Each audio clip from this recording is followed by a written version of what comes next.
Amém. Agora nós vamos para o momento da palavra, que o Espírito Santo de Deus possa me usar para falar com você. Que o Espírito Santo de Deus possa trazer ao teu coração uma palavra de bênção para você. Hoje, o Espírito Santo de Deus, conversando com Deus em oração, eu senti o desejo de falar sobre como vencer sem desistir. Como que você faz para vencer sem você desistir? Como vencer sendo indesistível? Essa palavra indesistível, ela não existe. Ela é um neologismo. Aí você vai dizer assim, pastor, o que é um neologismo? Neologismo é quando você pega uma palavra e você cria uma palavra nova, de uma palavra que já existe, dando um significado a ela, reforçando um significado a ela, ou até dando um outro significado. Mas como vencer sem desistir? Como vencer quando, na verdade, aquilo que você tanto deseja, aquilo que você tanto almeja, às vezes parece o sentimento que você tem é que o mundo está conspirando com você. A sociedade está conspirando com você. Como alcançar este sonho tão desejado? Como alcançar e atingir este alvo que você tem no coração como vontade de chegar, alcançar e tocar sem desistir? Aí eu fico pensando, gente, quantas pessoas que talvez você conheça, quantas histórias que talvez eu também possa dizer que conheço, quantas pessoas que depois de um tempo, por almejarem alguma coisa, desejarem este algo, desejarem atingir esse objetivo, com o passar do tempo, diante de toda a luta travada, diante de toda a batalha que se deu por conta disso, essas pessoas ficam pelo meio do caminho. Quantas histórias você conhece a respeito disso? E sendo franco, muito embora eu não queira carregar aqui na minha fala um tom pessimista, eu reconheço que existem muitas histórias de conquistas, muitas histórias de sucessos, muitas histórias de pessoas que batalharam, pessoas que sonharam, pessoas que projetaram, pessoas que lutaram, pessoas que enfrentaram grandes dilemas, grandes dificuldades, foram pessoas que venceram. Então eu não carrego e não tenho intenção aqui absolutamente de carregar nesta minha fala e nessa minha mensagem aqui hoje, nessa noite, um tom pessimista. Não é um caso aqui. Só que eu acredito também que a gente não pode de forma alguma nós fecharmos os olhos diante de fatos e diante de histórias também de pessoas que ao longo do tempo foram pessoas que desistiram do seu sonho. Pessoas que, na verdade, ficaram pelo meio do caminho. E aí você começa, então, uma quantidade enorme de questionamentos. Aí você pergunta, por que essas pessoas sucumbiram? Por que essas pessoas elas ficaram paradas, elas ficaram paralisadas diante da dificuldade que surgiu? Eu não sou o Senhor, na verdade, e não tenho todas as respostas. Eu sempre gosto de dizer que nenhum pastor tem todas as respostas. Mas eu acredito que essas pessoas elas sucumbiram, algumas delas, porque, de repente, elas acreditaram dentro delas, o sentir dentro delas, é que realmente aquilo com que elas sonharam um tempo da sua história, aquilo que elas cobiçaram, no sentido não pejorativo da palavra, aquilo que elas desejaram, era algo que nunca iria acontecer.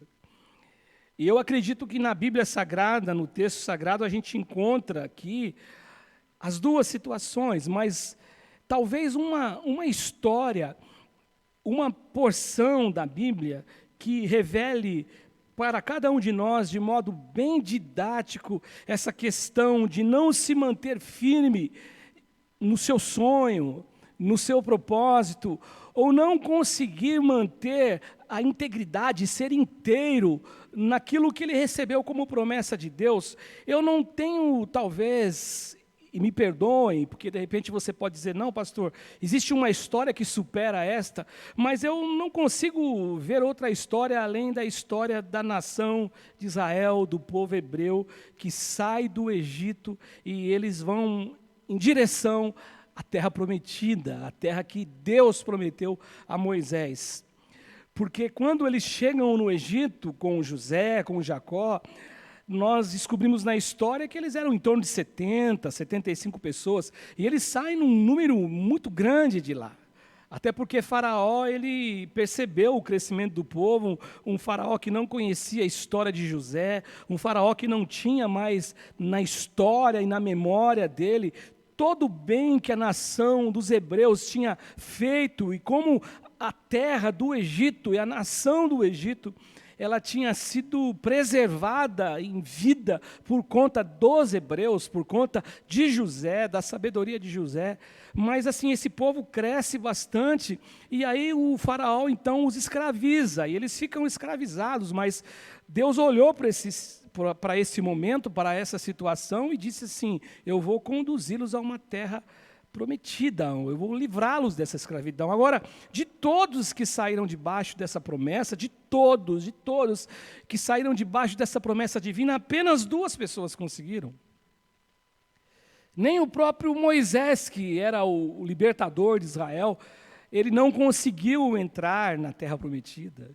Logicamente que Moisés, por uma outra situação, mas nem o próprio Moisés conseguiu, apenas 2 pessoas. Elas venceram todos os obstáculos. E olhem, gente, observem que foram muitos obstáculos. Os obstáculos que este povo hebreu teve que enfrentar por todo aquele tempo de peregrinação no deserto, foram muitos obstáculos. Todo aquele período que eles passaram ali em rumo à terra prometida, na verdade o que acontece ali, que além das dificuldades, além das provações, existia da parte de Deus orientações, e poucos, apenas 2, foram capazes de levar isso até o final. Obedecer a Deus, caminhar com Deus, ouvir Deus, e também acreditarem acima de toda aquelas circunstâncias opostas e contrárias. Agora, alguém pode perguntar, isso não é fácil, ou isso é fácil, pastor? Logicamente que não. Vencer sem desistir é fácil? Não. Se fosse fácil, nós não encontraríamos pessoas que se deixaram levar pelo desânimo, se deixaram vencer pelas lutas, se deixaram vencer pelas provações. Se fosse fácil, ninguém desistia. Eu trago agora na minha memória uma mensagem que eu ouvi de um pastor, eu não me lembro exatamente qual pastor que falou isso, mas que ele dizia assim em sua mensagem. Eu me lembro que eu já disse isso aqui uma vez. Como você pode julgar? Como que você pode criticar? Como você pode trazer no seu coração esse sentimento de reprovação para uma mulher que ora 20 anos, longos 20 anos, para que o seu marido se converta, mas ao passar esses 20 anos, nada acontece do jeito que ela pediu. Nada acontece da forma que ela sonhou, ou seja, o marido ele continua na verdade distante de Deus, o marido continua sem nenhuma vontade, sem nenhuma aptidão, sem nenhum gesto para seguir o Evangelho e aceitar Jesus. E hoje eu gostaria de trazer aqui para vocês 2 experiências. Na verdade, a experiência de 2 mulheres com os seus dilemas, com os seus conflitos, com os seus medos, e mostrar para você como que esses conflitos eles foram superados, como esses dilemas eles foram, na verdade, deixados de lado, e como essas mulheres conseguiram chegar e tocar na vitória, e como que elas conseguiram alcançar o objetivo delas. Como eu disse para vocês, existem muitas histórias. Mas hoje é sobre essas mulheres que eu quero falar. Mulheres que, como eu e você, sendo humanas, sentem alegria. Mulheres que sentiam tristeza. Mulheres que sentiam uma energia, uma capacidade de crer e dizer, hoje eu vou alcançar isso, mas ao mesmo tempo sentia e eram tomadas por um desânimo, com certeza. Mulheres que tinham coragem em alguns momentos, como eu estou dizendo, em outros momentos, ou para não falar no mesmo momento, elas sentiam essa fraqueza. E a primeira mulher que eu quero falar, a primeira lição sobre essa questão de vencer sem desistir, ou vencer sendo indesistível, a primeira lição é a mulher com o fluxo de sangue, que os 3 evangelistas falam a respeito dela. Mateus, Marcos e Lucas. E essa primeira mulher, ela sofre de uma hemorragia. O texto diz assim que essa mulher, ela sofre deste mal, dessa doença, há 12 anos.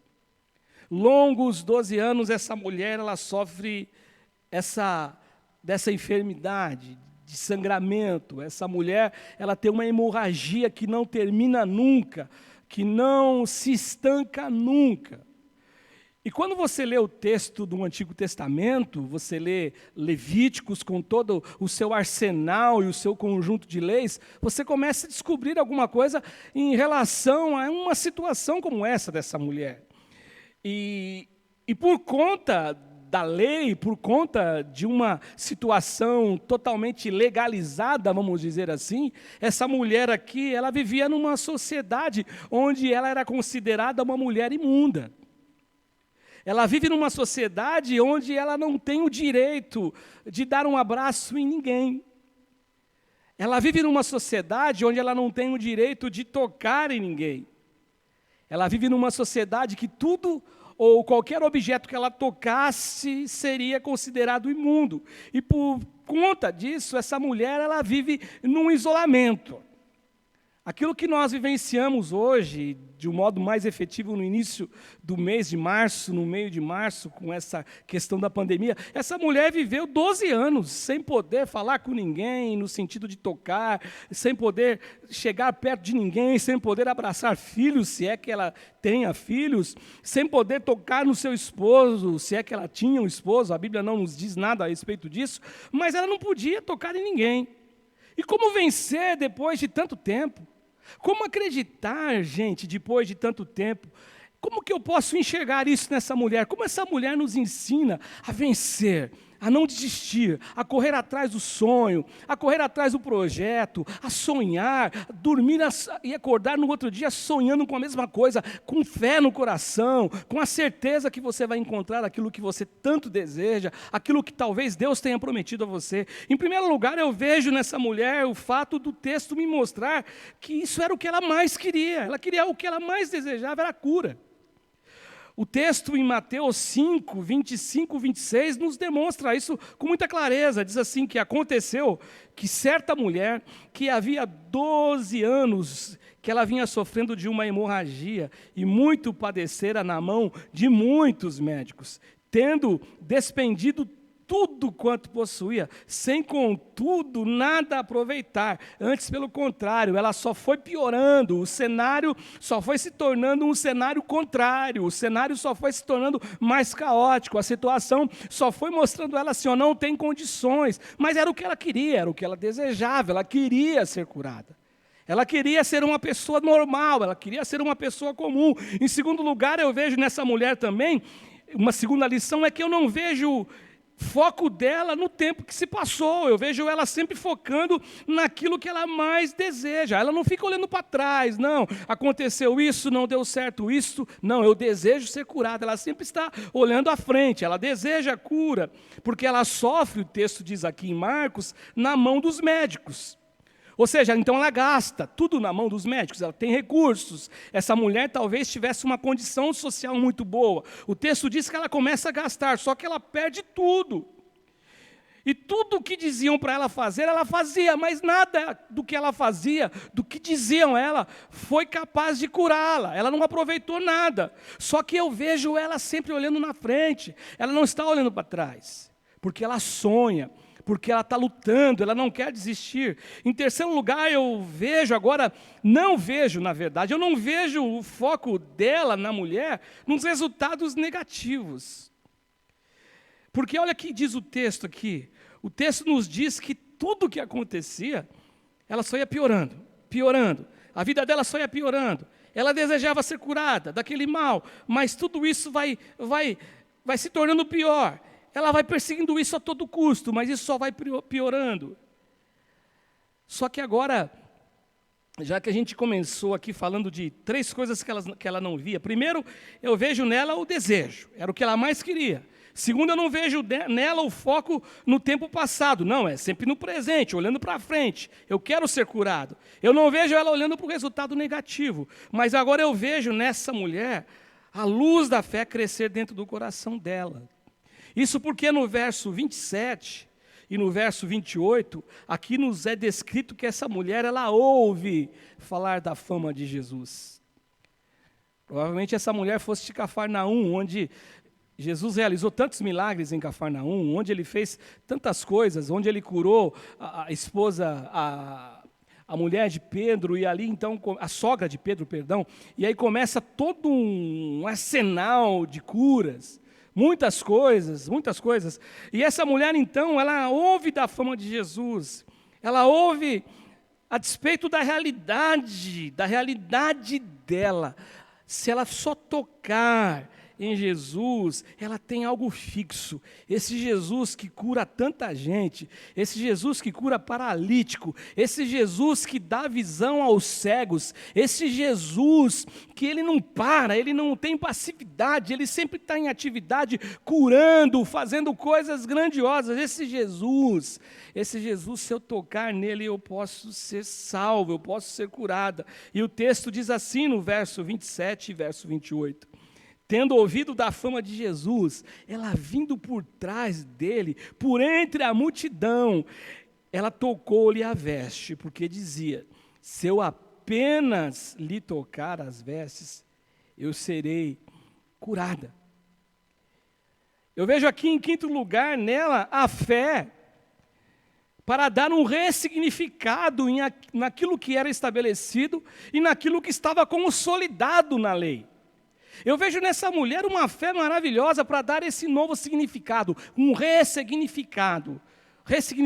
Por quê? Porque a lei fala, tudo que ela tocar, ela é imundo, vai ficar imundo. Quem ela abraçar vai ser imundo, teria que cumprir um ritual de purificação. Só que essa mulher, ela fala o seguinte, se eu tocar em Jesus, ela pensa o seguinte, ao invés do meu toque em Jesus, ser um toque que eu leve para Jesus, que eu entregue a Jesus, este mal, e faça dele imundo, não, pelo contrário, se eu apenas tocar em Jesus, na verdade eu vou receber de Jesus a cura. Ou seja, gente, ela quebrou um tabu, ela quebrou um paradigma, ela acreditou em Jesus, ela teve fé em Jesus. E eu vejo em sexto lugar nessa mulher, eu vejo nela fé suficiente para receber o poder sobre ela, o poder de Jesus.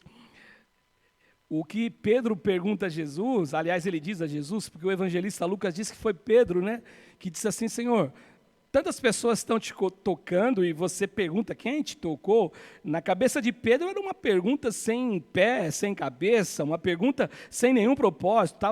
Estavam apertando Jesus, a multidão cercava Jesus. Só que Jesus reconheceu imediatamente, o versículo 30 diz isso, Jesus reconheceu imediatamente que dele saíra poder. E virando-se no meio da multidão, perguntou, quem me tocou as vestes? O texto sagrado diz que essa mulher ela ficou com medo, porque ela disse assim, puxa vida, eu fiz o que não devia.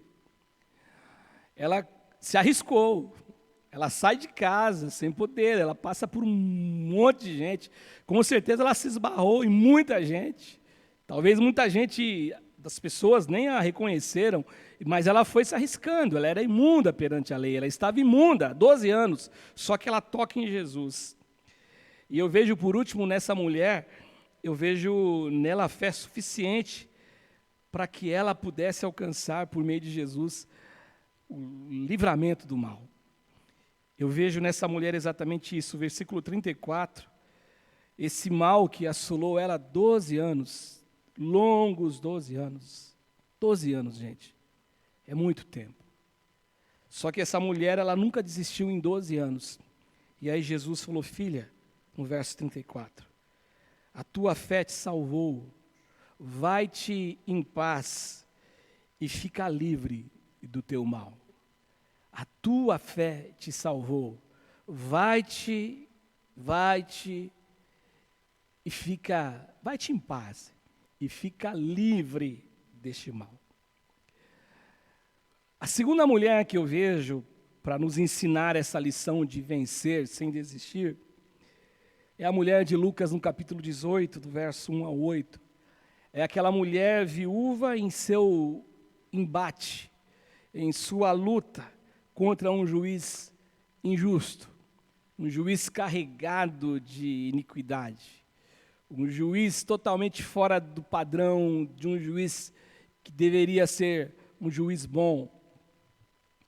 Eu falei dessa mulher aqui há pouco tempo, mas como não olhar para essa mulher e lembrar desta mulher e trazer em nossa memória um ensinamento de alguém que lutou sem desistir? Isso porque essa mulher, ela é viúva, o texto sagrado diz isso. E essa mulher tem um adversário. E como o texto nos diz assim que essa mulher ela estava indo até o juiz, para que o juiz julgasse a causa dela, e o juiz não queria fazer isto, e depois ele acaba fazendo, eu fico entendendo e lendo a Bíblia, a minha leitura aqui neste texto, nessa porção, ela caminha no seguinte sentido, que a luta dela, era justa. O adversário contra ela fazia coisas que não deveria fazer. Ou seja, então, talvez até por conta dessa fragilidade de ser uma mulher viúva, não ter ao lado dela uma figura masculina, alguém que pudesse proporcionar a ela uma segurança, para que ela pudesse enfrentar essa guerra, essa luta, essa mulher, então, agora ela tem um litígio contra essa pessoa, contra alguém. E como diziam as pessoas antigas, né, para ajudar, só que na verdade esse ajudar ele não é positivo, para piorar a situação dessa mulher, quando Jesus ele narra a parábola, ele diz assim que ela vive nessa mesma cidade do juiz. Esse juiz totalmente iníquo, esse juiz totalmente injusto, esse juiz totalmente fora dos padrões de um juiz correto. Eu não digo nem fora dos padrões da sociedade, porque você vai encontrar coisas desse sentido. Eu estava assistindo o Fantástico esses dias, eu vi lá uma reportagem a respeito dos processos de alguns juízes. Mas agora pensando aqui, biblicamente falando, essa mulher aqui, ela está na mão desse cara aqui. Ela faz parte da mesma cidade, ela habita a mesma cidade, onde o juiz que julga todos os processos dessa cidade, ele é alguém totalmente desqualificado em relação, em primeiro lugar, a Deus. Jesus disse que ele fala assim: eu não temo a Deus, ele não tem nenhum temor a Deus. E em segundo lugar, ele não respeita o seu próximo. E aqui, gente, eu fico lembrando daquela palavra que existe no Novo Testamento, eu não me lembro agora se foi Pedro quem disse, ou se foi João, quando ele fala assim, eu acredito que foi João, mas eu não tenho certeza, para ser honesto com os irmãos, agora me falha a memória, quando diz assim, que se eu não amo ao meu irmão que eu vejo, como que eu vou amar a Deus? E esse princípio aqui desse texto, ele vai na mesma direção, talvez usando aqui traçando um paralelo. Se eu não temo as pessoas aqui, eu não vou temer a Deus, porque diz que ele não temia a Deus e não respeitava o próximo. E aí o escritor, que eu acredito ser João, que eu não estou dizendo, ele diz assim, eu posso dizer que eu amo a Deus quando eu amo o meu próximo. Eu posso respeitar a Deus quando eu aprendo a respeitar as pessoas na sociedade. E esse cara, então, ele não respeita ninguém. Aí a pergunta, como vencer uma situação assim sem desistir? Como lidar com isso sem desistir? Porque nós temos dentro de nós, gente, uma voz. A voz que nós temos dentro de nós, ela é a nossa consciência. E a nossa consciência, ora ela nos defende, a nossa consciência, ora ela nos condena, a nossa consciência, ora diz assim, olha, vamos fazer isso, aí ela fala assim, você pensa, vou fazer isso, a consciência fala, acho melhor não fazer. Até esses dias eu estava ouvindo uma palavra do pastor Ed René, que ele dizia assim que, qual é você, né? Ele ouviu de um outro escritor, qual é você, o verdadeiro eu? Quando você diz assim, olha, hoje eu vou comer algo bem gostoso, aí a sua consciência fala, se você comer, você vai engordar. Qual dos dois é você? A consciência que está dizendo para você não comer, ou você, o seu eu verdadeiro é o que está dizendo que vai comer? Nós temos uma consciência, e a nossa consciência, às vezes ela diz assim, vai dar, às vezes ela diz assim, não vai dar. A prova disso, eu me lembro, isso me faz rememorar o Salmo 42. O Salmo 42, versículo 5, ele diz assim, por que está abatida, ó minha alma? Por que te perturbas dentro de mim? Olha a voz da consciência do salmista. Por que você está abatida? Por que você está, alma, tão angustiada? Por que você está pensando em desistir? Por que você está pensando que não dará certo essa situação? E aí ele fala para ele assim, alma, né? A consciência, espera em Deus, pois ainda eu louvarei. Eu não tenho dúvida que em função da postura do juiz, o que está escrito em 18:4, essa mulher, às vezes, ela se desanimou, porque o texto diz exatamente isso, porque por algum tempo, ele não quis ouvir essa mulher. Imagina essa mulher indo todos os dias. Eu tenho a memória de uma coisa que aconteceu comigo. Uma vez eu estava com a minha esposa, os nossos filhos, eles eram pequenos, ali, para quem conhece São Bernardo do Campo, o bairro do Baeta Neves, eu estava subindo a rua do Campo do Baetão, aquele morrão, e estava chovendo, e veio uma caminhonete, desceu, e ele perdeu o controle e bateu no meu carro, e o cara provavelmente não, depois eu descobri que ele tinha muito dinheiro, né? E ele bateu no meu carro e amassou todo o meu carro, disse que ia me pagar, e não pagou nada, no final não pagou, e eu tinha alguns amigos da empresa que falavam assim, olha, pega o endereço dele, descobre o endereço dele e risca o carro dele inteiro, falava para mim, deixa isso para lá, já foi. E quando eu arrumei meu carro, passou um tempo, teve um outro cara que bateu em mim. Aí é aquele negócio, né? Quanto mais você reza, mais assombração aparece. E por que eu estou contando isso? Porque eu me lembro que aí eu falei, não é possível, eu já tive prejuízo, eu não vou ter prejuízo. E esse cara estava bêbado. E ele saiu na Faria Lima, eu saí atrás dele, seguindo sem que ele percebesse, até que ele entrou numa empresa, no Nova Petrópolis. Ali próximo, o apartamento ali onde mora o nosso antigo presidente da República, o Lula. E eu marquei bem o lugar e na segunda-feira eu falei com o meu superior e ele falou, não, vai lá.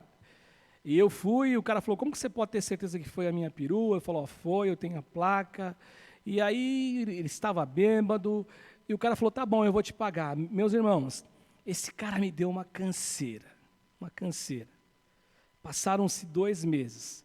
Só que ainda bem que esse meu superior era um cara muito legal, que ele falou, não, cara, eu te libero, vai lá todos os dias. Eu tive que ir todos os dias, até que ele se cansou de mim e ele acabou pagando o prejuízo.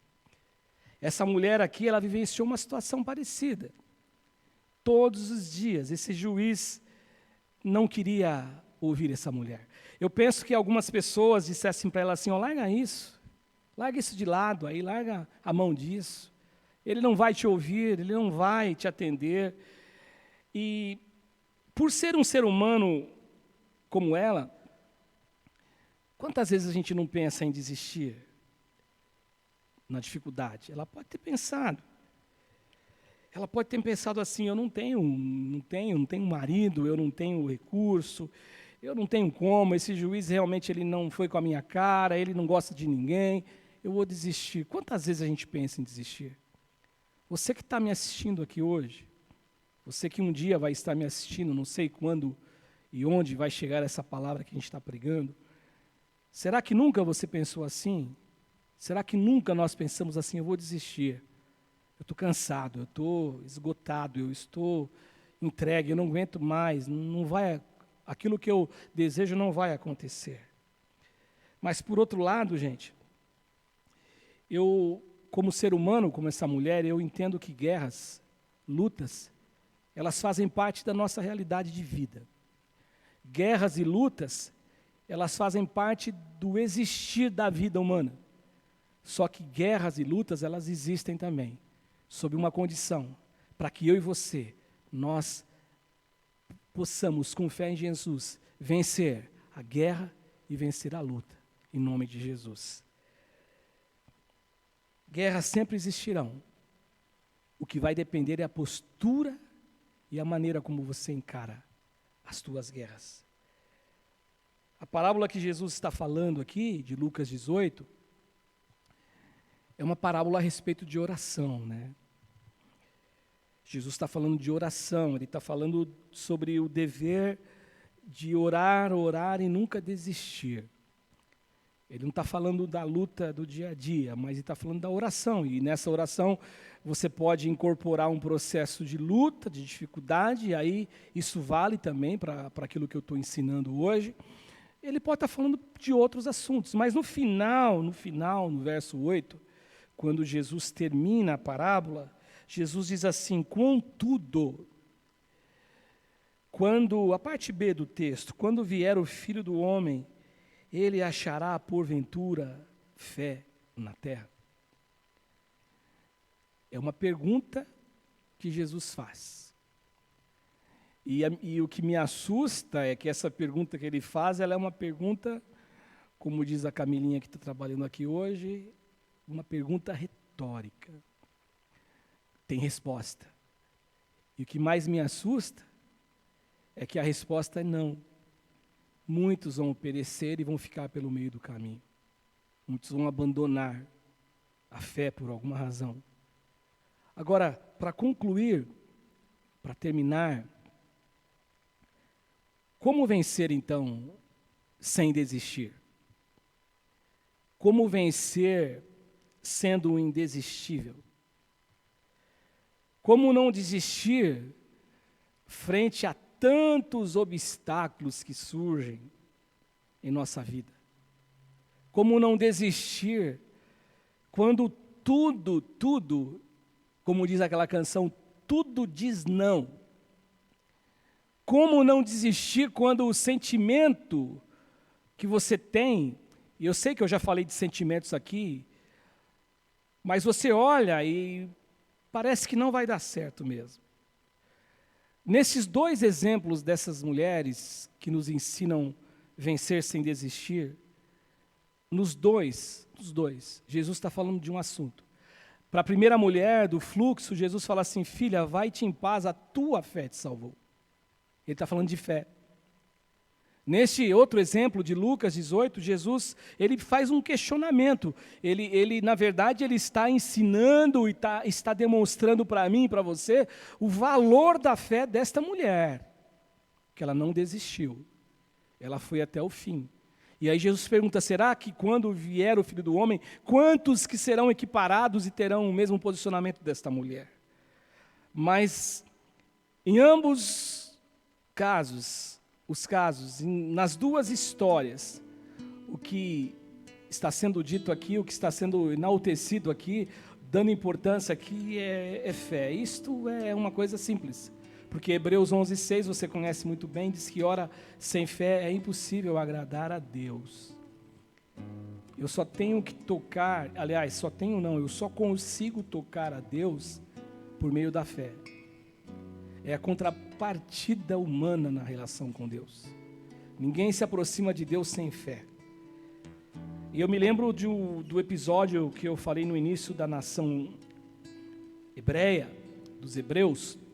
E eu me lembro lá no texto de 14, 15 do Êxodo, quando Moisés, na frente do mar, olhando o mar ali de frente, atrás dele vindo o faraó, com toda a fúria, com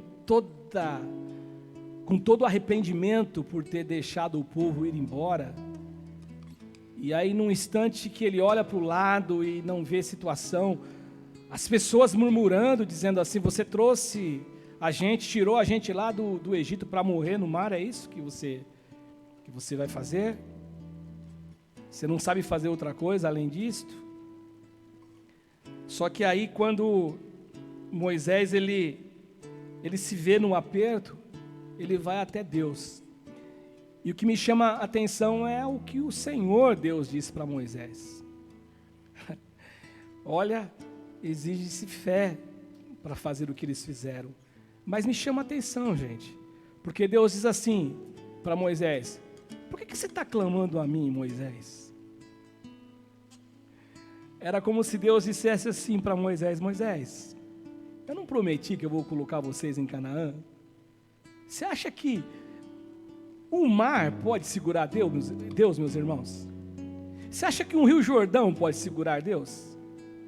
Você acha que alguma coisa pode impedir aquilo que Deus falou que vai fazer? Você acha que alguma coisa pode impedir aquilo que Deus falou que fará na tua vida? Nada, nada, nada, ninguém pode parar Deus. Deus é Deus, Ele é Deus poderoso, Ele é Deus onipotente. E aí Ele fala para Moisés: Moisés, por que você clama a mim? Por que você clamas? Por que clamas, melhor dizendo, né? Você clama porque clamas. Por que clamas a mim?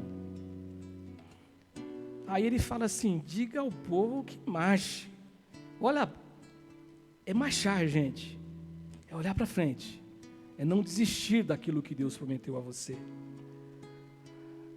O Deus que sabia qual era o desejo da mulher, do fluxo de sangue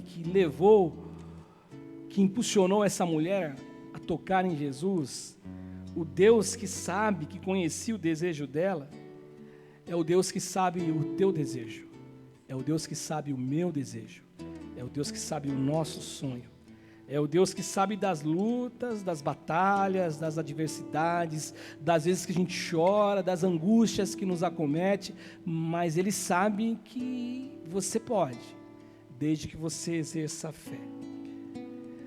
A grande verdade, a grande coisa a ser dita aqui é que creia como essa mulher acreditou, como a mulher da cidade do juiz, sem nenhuma moral, acreditou.